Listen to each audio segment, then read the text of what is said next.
বাংলাদেশে নতুন রাজনৈতিক নেতৃত্ব তৈরি না হলেও দেশের বৃহত্তর অরাজনৈতিক শক্তি সুশীল রাজনৈতিক লীগ বা জামায়াত শিবিরের বর্ধিত সংস্করণ সুশীল রাজনৈতিক পক্ষটি কখনোই নেতৃত্ব শূন্য থাকে না। অতীতেও থাকেনি, এখনো থাকছে না।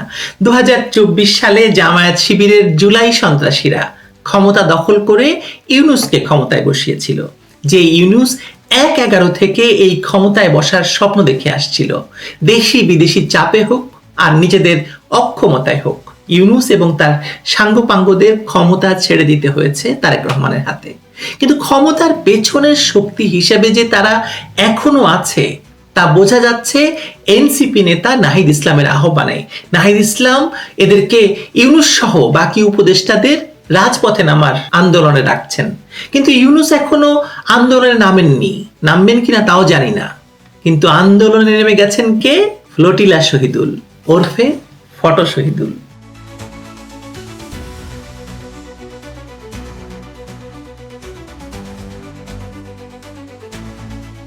বিগত 18 মাস ধরে ডক্টর মোহাম্মদ ইউনূসের নেতৃত্বাধীন অবৈধ সরকার মব বা উন্মত্ত জনতাকে উস্কে দিয়ে রাষ্ট্র চালিয়েছে। ভেনেজুয়েলায় যেমন মাচাদোকে নোবেল শান্তি পুরস্কার দিয়ে রাষ্ট্রপতিকে সরিয়ে ক্ষমতায় বসানোর একটি পশ্চিমা ব্লুপ্রিন্ট বাস্তবায়নের চেষ্টা হয়েছিল, ঠিক তেমনি বাংলাদেশের মাটিতেও ইউনূসকে বসানো হয়েছিল। জুলাই সন্ত্রাসের মাধ্যমে আওয়ামী লীগকে ক্ষমতাচ্যুত করার পর গত 1.5 বছরে আওয়ামী লীগের নেতাকর্মীদের উপর যে নির্মম নিপীড়ন, নির্যাতন এবং গায়েবী হত্যা মামলার রাজত্ব কায়েম হয়েছিল তা স্বাধীন বাংলাদেশের ইতিহাসে বিরল। সেই সঙ্গে এই 18 মাসে দেশের ইতিহাসে নজিরবিহীন দুর্নীতি, সীমাহীন অর্থ পাচার এবং চরম অপশাসনের যে দৃষ্টান্ত স্থাপিত হয়েছে তার ভার সইতে না পেরেই বিদায় নিতে হয়েছে ইউনূস সরকারকে। কিন্তু ইউনূসের এই পতনের পর সুশীল সমাজের নয়া নেতা কে হবেন তা নিয়ে নানা রকমের সমীকরণ শুরু হয়েছে। কিন্তু অবস্থা দৃষ্টে মনে হয়েছে যে বাংলাদেশ এই অবৈধ রাজনৈতিক দলের বিপরীতে বা সমান্তরালে আরো বেশি রাজনৈতিকভাবে ক্ষমতাবান সুশীল রাজনৈতিক লীগের নয়া নেতা হিসাবে এখন আবির্ভূত হয়েছেন আলোকচিত্রী শহীদুল আলম। তারেক রহমানের নেতৃত্বাধীন নতুন সরকার সবেমাত্র দায়িত্ব গ্রহণ করেছে। একটি তথাকথিত নির্বাচিত সরকারের বয়স মাত্র 44 দিন পেরোতেই শহীদুল আলম প্রকাশ্য সংবাদ সম্মেলন করে এই সরকারকে হটানোর ডাক দিয়েছেন। জাতীয় প্রেস ক্লাবে এক সংবাদ সম্মেলনে তিনি সদর্পে ঘোষণা করেছেন, আগের এত ক্ষমতাশালী সরকারকে যখন হটানো গেছে, জনগণের প্রত্যাশা পূরণ করতে না পারলে এই সরকারকেও হটানো সম্ভব। চলচ্চিত্র এবং প্রকাশনা অধিদপ্তর তথাকথিত জুলাই আন্দোলনের তথ্যচিত্র নির্মাণের বকেয়া বিল আনতে গিয়ে মুশফিকুর রহমান জোহান গোলাপ শাহাদের উপর ছাত্র দলের কথিত হামলার ঘটনাটিকে তিনি হাতিয়ার হিসেবে ব্যবহার করছেন তারেক রহমান সরকারকে ফেলে দেওয়ার জন্য। ডিএপির ভেতরে সিসিটিভি ফুটেজ গায়েব হওয়া এবং কয়েকজন নির্মাতার আহত হওয়ার ঘটনাটিকে তিনি শুধু প্রশাসনিক বা আইনি কাঠামোর মধ্যে সীমাবদ্ধ রাখতে চান না, বরং এটিকে তিনি শিল্পের স্বাধীনতা, মত প্রকাশের উপর আক্রমণ হিসেবে আখ্যা দিয়ে সরাসরি সরকার পতনের ঘটানোর বয়ান তৈরি করছেন। সরকারি কর্মকর্তা কর্মচারীদের চাকরিচ্যুত করার থেকে শুরু করে ক্ষতিপূরণ আদায় করার যে 6 দফা দাবি তিনি তুলে ধরেছেন তার আড়ালে মূলত এই তারেক রহমান সরকারকে শুরুতেই অস্থিতিশীল করার সুগভীর রাজনৈতিক চক্রান্ত আছে বলে বিএনপির নেতাকর্মীরা সামাজিক যোগাযোগ মাধ্যমে লিখছে। শহীদুল আলমের এই তথাকথিত মানবাধিকার এবং বিপ্লবের বয়ান যে কতটা অন্তঃসার শূন্য এবং সুবিধাবাদী তা ফিলিস্তিনিদের জন্য আয়োজিত গ্লোবাল সুমুদ ফ্লোটিলা নাটকেই স্পষ্টভাবে প্রমাণিত হয়েছে। আন্তর্জাতিকভাবে এটি নাটক ছিল না, কিন্তু ফটো শহীদুল যখন অংশ নিয়েছে তাতে তখন এটাকে নাটক হয়ে গেছে। ফিলিস্তিনের প্রতি বাংলাদেশের মানুষের যে নিঃশর্ত আবেগ রয়েছে তাকে পুঁজি করে তিনি স্রেফ নিজের ফেসবুক ফলোয়ার বাড়ানোর জন্য জঘন্য খেলায় মেতেছিলেন এই গ্লোবাল সমুদ্র ফ্লোটিলায় যোগ দিয়ে। জাহাজটি স্পেনের সমুদ্র সীমা পার হওয়ার আগেই ইসরায়েলি নৌবাহিনীর হামলার একটি ভুয়া ডেমো ভিডিও ঢাকায় পাঠিয়ে তিনি যে গুজব ছড়িয়েছিলেন তা তার অ্যাটেনশন সিকার বা মনোযোগ আকর্ষণের মানসিকতার চূড়ান্ত বহিঃপ্রকাশ।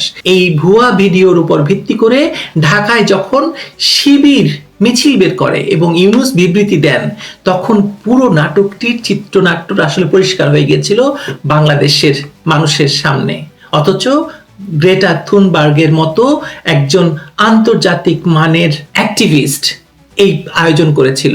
আন্তর্জাতিক জলবায়ু কর্মী মানে শেষ পর্যন্ত শহীদুলদের এই মিডিয়া ফোকাস ভণ্ডামের কারণে ফ্লোটিলার স্টিয়ারিং কমিটি থেকে পদত্যাগ করেছিলেন আসলে মানে গ্রেটা থুনবার্গ। কারণ শহীদুল আলম এটাকে একটা এমন নাটক বানিয়েছিল যে আসলে তিনি তার মানে নিজের মান রক্ষায় এই স্টিয়ারিং কমিটি থেকে পদত্যাগ করেন। মানবিক সাহায্যের নামে ক্ষতিগ্রস্ত মানুষের কষ্টকে বিক্রি করার এই নির্লজ্জ উদাহরণই প্রমাণ করে ফিলিস্তিন আসলে এই শহীদুলদের কাছে কোনো আদর্শিক জায়গা নয়, বরং নিজের মৌলবাদী এবং দেশ বিরোধী চরিত্রকে আড়াল করার একটি আন্তর্জাতিক ঢাল হিসাবে তিনি এই ফ্লোটিলাকে ব্যবহার করেছিলেন। এই একই গুজবের মানসিকতা আমরা দেখেছিলাম 2018 সালে নিরাপদ সড়ক আন্দোলনের সময়। তখন আওয়ামী লীগ ক্ষমতায়।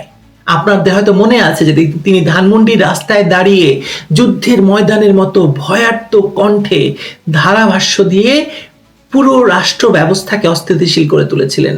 এরপর ইউনূসের 18 মাসের শাসনামলে যে মব জাস্টিস বা উন্মত্ত জনতার বিচারহীনতার রাজত্ব কায়েম হয়েছিল, তার অন্যতম প্রধান কুশীলব ছিলেন এই শহীদুল। সবচেয়ে ভয়ঙ্কর দৃষ্টান্ত হলো দীপু দাসকে মব সৃষ্টি করে জ্যান্ত পুড়িয়ে হত্যার নারকীয় ঘটনাটি যখন ঘটে, তখন এই ঘটনা বিশ্বব্যাপী ছড়িয়ে পড়েছিল। তখন ইউনূস সরকারকে বাঁচাতে শহীদুল আলম সেখানে ছুটে গিয়ে এই আদিম উল্লাসকে স্বৈরাচারের বিরুদ্ধে মানুষের ক্ষোভ বলে জাস্টিফাই করেছিলেন। প্রথম আলো বা ডেইলি স্টারের কার্যালয়ে আগুন দেওয়ার রাতে যখন নুরুল কবিরের মতো সম্পাদকও ওখানে গিয়ে তাদেরকে থামাতে পারেননি, তখন শহীদুল আলম তাদের এক ইশারাতে নিবৃত্ত করেছিলেন, কারণ এরা শহীদুল আলমের লোক। এই শহীদুল আলম এই ডিপ স্টেট, এই ডেইলি স্টার এবং প্রথম আলো পোড়ানোর নেপথ্য কারিগর ছিলেন। সুতরাং তার নির্দেশে বা তারা অগ্নিসংযোগকারীরা সরে যাবে, তাদের স্বাভাবিক, তাই না? আসলে শহীদুল আলম বা তার মতো যারাই আছেন তারা এক একজন প্রকৃতার্থে ভাড়াটে বুদ্ধিজীবী, যেমন ছিলেন ইউনূস, বদিউল আলম মজুমদার কিংবা আলী রিয়াজ গং।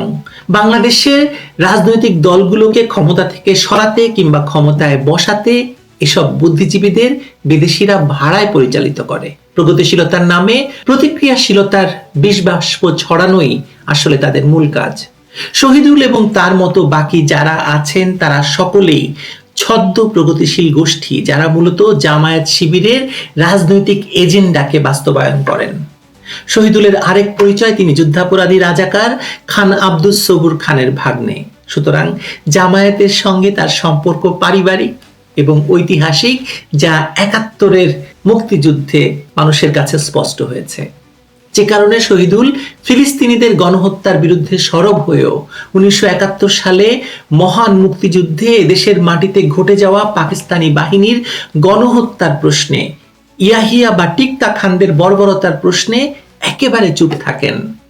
দৃক গ্যালারিতে শেখ হাসিনার বিকৃত ছবি প্রদর্শনী করলেও 71-এর ঘাতকদের নিয়ে তার কোনো শিল্পকর্ম দেখা যায় না, বরং বাংলাদেশের মুক্তিযুদ্ধের ছবিগুলোর তিনি নাকি কপিরাইট নিয়েছেন এবং সেগুলো সব সরিয়ে ফেলছেন নেট থেকে। সুশীল সমাজ এবং প্রগতির মুখোশ পরে তিনি মূলত ইসলামো ফ্যাসিস্টদের হয়ে কাজ করেন এবং তাদের মধ্যযুগীয় বর্বরতাকে বিকল্প রাজনীতি হিসাবে স্বাভাবিকরণ এবং নরমালাইজ করে থাকেন বাংলাদেশকে একটি ইসলামো ফ্যাসিস্ট রাষ্ট্রে পরিণত করার জঙ্গিবাদী চক্রান্তের মূল কারিগর হচ্ছেন এই শহীদুল আলম গং।